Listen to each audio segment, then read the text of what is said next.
Tonight on Straight Talk, 1 year in and a shift in strategy. Certainly they'll still be brought to the deflection center, but we're going to demand accountability. Multnomah County District Attorney Nathan Vasquez moving to crack down on people who aren't engaging in drug treatment. 2 people a day for the millions of dollars we spent we can't continue with that. We talked to the DA about how Portland's justice system is evolving from targeting organized theft rings to prosecuting violent crime and rethinking how the county handles drug use. Holding individuals just like this accountable is one of my top priorities. After taking office 1 year ago, Vasquez promised greater accountability while balancing public safety with fairness. My concern is that victims and members of our community feel safe, that they feel like they can come and report crimes. Tonight, how he says that's going, what's changed, and what's ahead in year 2 for the county's top prosecutor.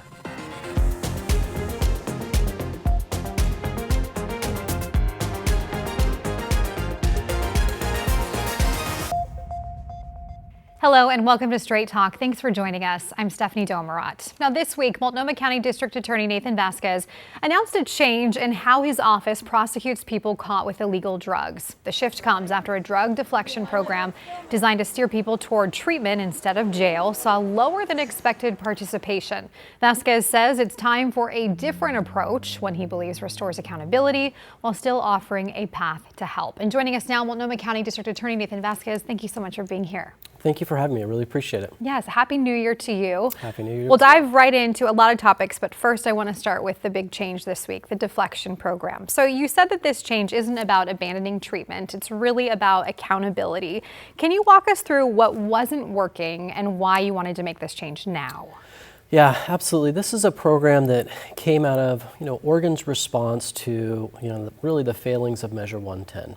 We saw lots of problems. The state legislature came along and said, hey, we want to see a change. We want to see, they recriminalize drugs. But then what happened was they said, we're going to create all these off-ramps. They left it to the individual counties to come up with these deflection programs. Multnomah County, they built a program, really it was a little bit before I took office, and as that program progressed, we saw a lot of infrastructure being built. We saw, the program kind of come together, but unfortunately we weren't seeing the results that we wanted to. In other words, what we're having is people were coming into the deflection center, but really they weren't being connected to treatment. They weren't engaging in treatment. A lot of them, in fact, were just touching the door and walking away. And so I think the community certainly came forward and they wanted more, and I want more. Really this comes down to just how can we do a better job of connecting people to treatment. Has your office done anything different this week? It was just a few days ago that you made this change. Have you done anything differently? Yes, and the change certainly took effect this week, but this has been a process where we have been talking to some of the other partners and to the folks at the county that built the program and saying, hey, this is coming. And so as we're rolling this out, we've met with them, and we had a great meeting this week where we talked about kind of how they're going to integrate this into the program, because this is really designed to take what is existing, to augment it, to inject a little bit of accountability, to make sure that people are actually engaging in treatment. So one of your biggest frustrations that you've mentioned is this low engagement we're talking about. So I want to look at some of the county's numbers so we can show our viewers. In this first year, this was through August of last year, 520 people were referred to deflection by law enforcement, 392 people engaged in deflection, which is about 75%, but then only 113 people actually successfully completed that program, which was just over 20%. So what do you think is happening from this initial engagement of almost 75%, which is pretty good, to these later numbers? Well, I think it's important to understand what the definition of engaged is. What that means is that someone literally just walked into the center and didn't immediately leave. When they engaged, they did a very basic assessment, and that's it.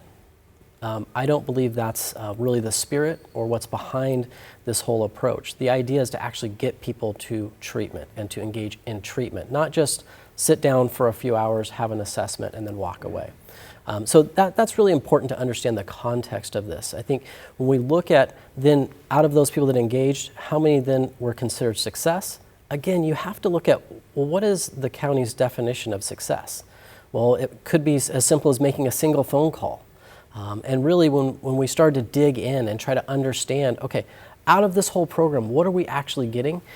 It was, you could maybe count on one hand, maybe, the people that actually did any form of real treatment and got any type of real help. And so when we look at the millions of dollars invested and we get down to that end point with so very few people actually benefiting from this program, that's where the problem lies, and that's what's got to change. How are you going to define the meaningful engagement exactly then? Like you said, a lot of these definitions were unclear or maybe needed changing. Well, I'm someone that has always said there's a lot of different pathways to seeing people overcome substance use disorder or getting to sobriety. And so I'm not going to be overly prescriptive and say, oh, it has to be this one way. But it's taking real steps. It could be, did they go to group meetings? Did they enroll in a treatment program and actually get into the program and start working in that program? Did they go through a detox process, what we call withdrawal management? Have they really taken some real steps and actually been able to demonstrate that they're taking this serious and working towards change? So this week, the change was that if people don't meaningfully engage in the program, that they could face criminal charges.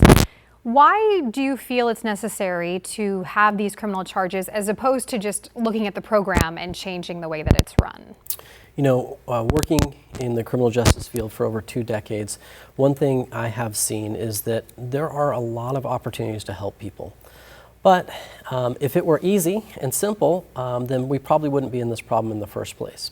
So when we look at individuals that are struggling in this area, sometimes there is really a need for a push and a pull. Yes, you have to be helping by providing some of those services, but they need a little bit of a push to get them into those programs, to make sure that we're holding them accountable along the way and saying, are you following through? Are you doing the treatment? Yeah, there's going to be setbacks and people may have relapses, and that's okay. The question is, are they continuing to engage and work through that process? So critics of this may say that it sounds like we're adding criminal penalties back for people really who are struggling, who really need help, and that's just going to add to their, maybe list of charges that really isn't going to help them with the core issue. How do you respond to those people? Well, it's a fundamental misunderstanding of the actual deflection system and how it all works. Because what happens is, even if we charge someone with a crime, it just means that they're going to go into this process that's called conditional discharge. So it's just another step along the way. It doesn't necessarily mean that they're going to go to jail. It means that the court is going to get involved and there's going to be a higher level of supervision, all designed towards how do we help that individual get into treatment. The end result of getting a conviction in jail, that's still a long ways down the road, and we are going to do everything we can along that journey to help get them into treatment. And so this is really, when you look at the law and the way it's structured, it's just another step in the process of trying to help people. When you announced this plan back in November, there was some pushback from some of the Multnomah County leaders. How have you worked with the county since then, and where does that stand now? Well, I think it's a lot about having conversations with folks. It's really working through and talking about what are our goals, what are we trying to accomplish, and then finding those shared goals. I believe that everyone has a shared goal of seeing this community get into a healthy, vibrant place. And so in doing that, we are working towards having folks come on board with the idea that we're still going to be doing everything we can to get people into treatment and connect them with treatment. Do you feel like you have the county commissioner's support in this change that you've made this week? Yes, this is one that as we go along, the decision about to charge or not charge, that's ultimately my role, my decision. But I want this to be a collaborative process when it comes to the whole system. And so, I've been working with the county commissioners, talking with them, and I have meetings in the weeks to come to continue these conversations. Okay. Well, let's talk about your first year as district attorney. A lot has happened in this last year. You ran your campaign on taking a tougher approach to drug use and theft and on restoring order in Portland and Multnomah County. While you weren't new to the DA's office, how has leading the office changed your perspective? Well, I can say it's certainly been an amazing experience. The men and women that work for the Multnomah County DA's office just do an incredible job. They are very dedicated public servants. And so it's been a true honor to do this job. It's also been, of course, there's lots of challenges, but I've really seen just tremendous opportunity for progress and growth within not just public safety, but throughout our community. And we've had some really, I think, some fantastic successes, and we've seen some really good changes overall in the community. Do we have a lot of work to do? Absolutely. But we're seeing good change. How do you feel like you've been humbled in this first year? The budget process is always a tough one. And when we're talking about limited resource, that's difficult. I mean, I'm one that I certainly believe I can come up with endless good ideas of how we can improve and change, but it is always a question of resources and how do we get those resources. So that is certainly a process that it takes some learning. It takes a lot of work with community partners and with certainly the county commissioners. One of your stated goals also when you were running for this seat was reducing organized theft. You've seen some progress with that over the last year. A few months ago, your office launched Multnomah County's Burglary Task Force. Why was that needed, and how's that gone so far? Well, you know, it certainly was needed because what we were hearing from our businesses and from our community members on a daily basis is that they were struggling. You know, they were getting hit not 1, 2, but sometimes 10 to 15 times. And it wasn't just 1 or 2 businesses, it was hundreds of businesses. And there were a lot of apartments, homeowners that were really feeling like that was the system standing up for them. And the response has been overwhelming and fantastic, both from law enforcement partners. Certainly the Portland Police Bureau has stepped up tremendously, but also Gresham, Multnomah County Sheriff's Office, the Port of Portland, and others have come to the table. And we hit the ground running. Immediately we started seeing successes. We launched several major indictments. Some of these rings that we were starting to dig into and break up, I mean, they included, you know, as many as 10 individuals hitting hundreds of businesses. So it has been, you know, I'll say I've been a little bit surprised at just how well it's gone and how much work there is out there. And I'm very, you know, energized by what I'm seeing, the effort from my office, the effort from law enforcement partners, and the community response. They want this. It does feel like since the pandemic, there have been a lot more of these small businesses that have been hit over and over, and the frustration that they've seen of what do I do with this? You know, even the city of Portland has provided funding to try to help them, but really it seemed like it has just been ongoing. Yeah. How do you see those people who are doing those thefts or those break-ins? Has it been more of organized groups? Has it been random? You know, how have you seen that play out? Well, I mean, first I want to say is that I want these small business owners and groups to know that the community and the public safety system is here to help them. And we are here to support them and really promote economic vitality in this community. And when it comes to the individuals that are out there, yes, we're seeing them organized sometimes in 2s and 3s and sometimes as many as 10. And these groups, you know, they've done everything from done a lot of surveillance to using tools to break in, to ramming cars through businesses, and it's absolutely unacceptable. And I have been very clear with my message that we're coming after them. We are not going to be satisfied with just, you know, holding 1 or 2 accountable. We want to get as many as possible, and for many of them it means they're going to go to prison. What are your plans moving forward to continue this need? You said there was so much more of a need than you even anticipated.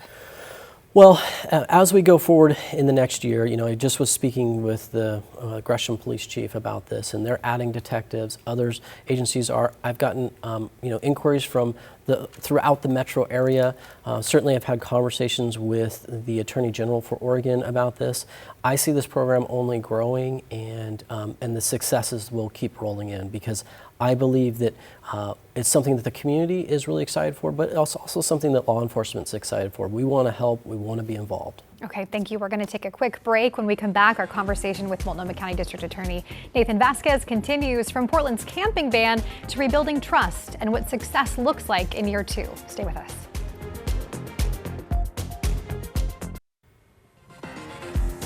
And welcome back. We are continuing our conversation with Multnomah County District Attorney Nathan Vasquez. Thanks again for being with us today. Of course.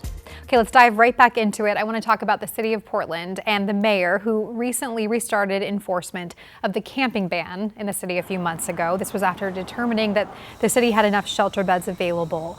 How has your office been involved in this, and what are you seeing now that people are being cited or arrested? Yeah.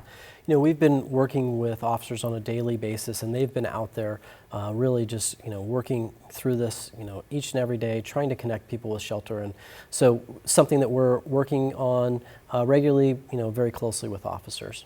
How has that been? Have you seen arrests that you followed through with charges, or what does that look like? Yeah, I mean, we've seen a whole range. Everything from, we're seeing people being picked up on arrest warrants. We're seeing some new charges for people that are failing to register as a sex offender. We're seeing weapons being taken off the street. It's been, they've been extremely active. I've been surprised actually by the amount of weapons that have been taken off the streets. And we've seen just a tremendous amount of times where individuals are being connected to shelter. And that has also been really good to see. We had the mayor on recently who was saying that most of the people who have been arrested had outstanding warrants for things, I think all of them actually, he said, unrelated, at that time, unrelated to actually being homeless or camping. Since then, have you seen anyone who has been arrested or has been charged just for camping? Yeah, I mean, there have been a few. I would say that, really though, the primary goal and what we've been seeing is that officers are doing everything they can to get people to shelter.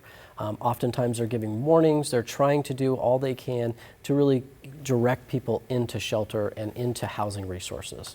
How do you feel it's been going so far?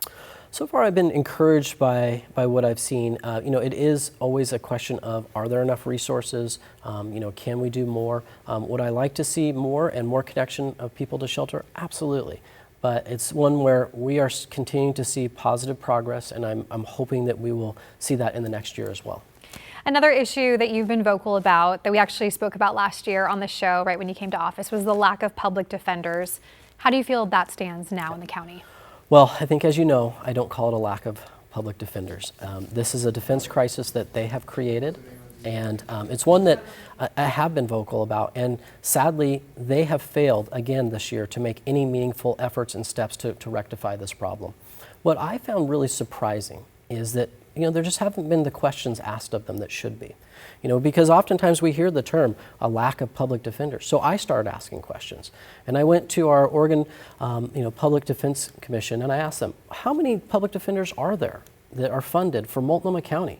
Now, my office has, for context, my office has 95 prosecutors, and we're able to get the work done.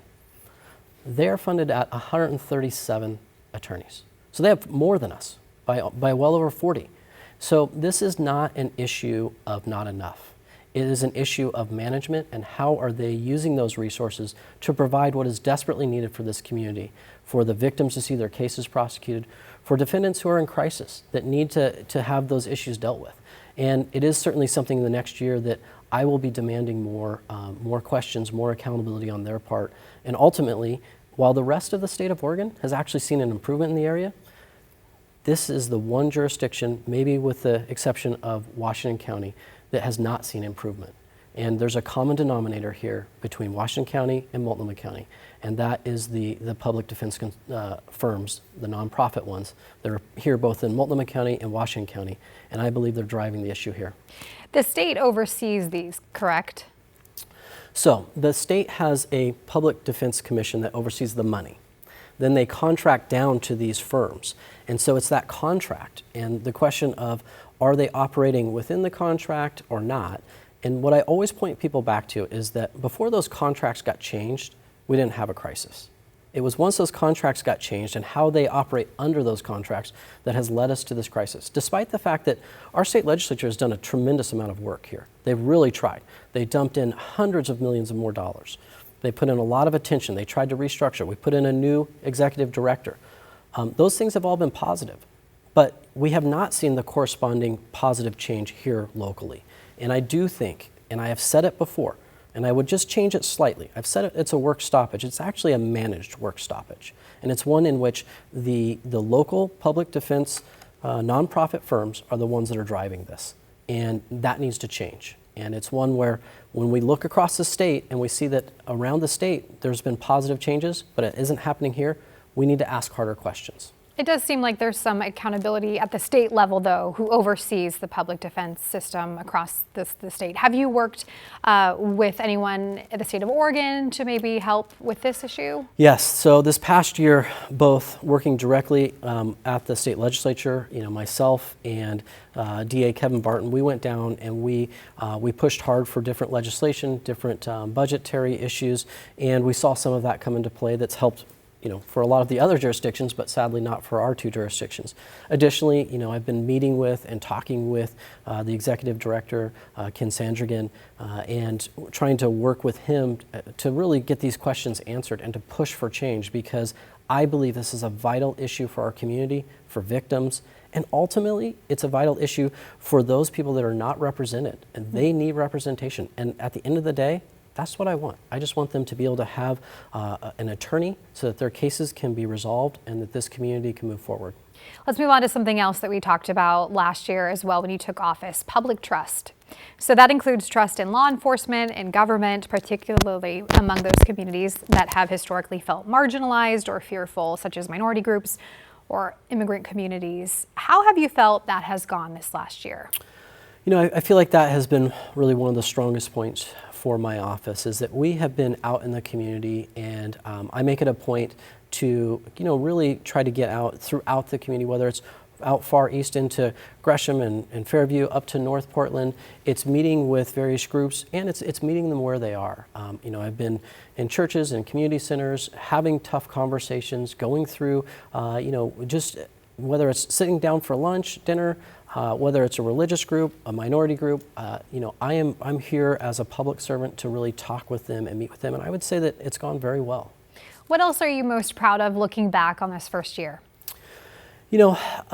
I certainly always will start with, I'm so proud of the men and women in my office that do amazing work every day. And we have seen changes across the office, but also in our connection with law enforcement. We've rebuilt that partnership. It has been a fantastic year, and that's, I think, it's really borne out by the numbers. We saw an additional 2,000 criminal cases referred to my office this year alone. And that is because of that partnership. We are working closely with them. The police are doing really the hard work every day, and it has been, building that partnership is something that I am very proud of to see, because I know that it bears out in results for this community. Looking ahead, what are your big goals for your second year in office? Well, I think the largest one is that, as we go forward, yes, we're going to face some tough budgetary issues. And when we've seen our county commission invest in public safety, we've seen a lot of progress. When we've seen defunding of our public safety, we've seen backslides and problems. And this is an area where, certainly when we come up to the budget this year, I know that my office needs additional funding.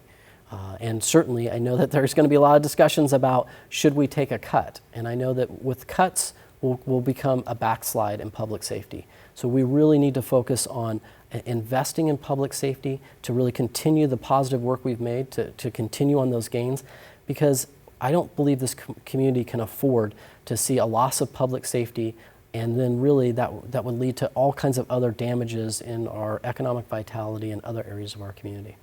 First year in, you're really getting your feet under you. I mean, you weren't new to the DA's office, but you're doing a lot of new things. So now in this second year, what is on your list that you're like, I really want to tackle this next? This is my new challenge to take on. Certainly, I'm still looking at gun violence as a big issue. We've made a lot of progress. We've seen a reduction in homicides and overall gun violence, but I'm a believer that one homicide is too many, and I want to see that number get as low as possible. So that's a huge effort and a huge focus that you'll see next year. Getting deflection moving in the right direction, that is a key piece, because when we look at our streets and our city, we want to be able to live in a healthy community. We want the individuals that are struggling on the streets, we want to do everything we can to help them as well. So getting those folks into a system that's working, absolutely, I want to focus on that. And then the last kind of big drive is the economic vitality. And I ask myself, what can my office do? What can we do to help this community as we are looking at our businesses, and how do people feel safe coming into our downtown, into our community? And so we'll be focusing on those issues and really taking the successes of last year and magnifying those and seeing hopefully more gains. We have just about 30 seconds left, so I want to ask you, when you look back at the end of your second year, how will you measure your success? Well, it will be some questions about how did we do in the budget? Do we have the resources necessary to deliver public safety to this community?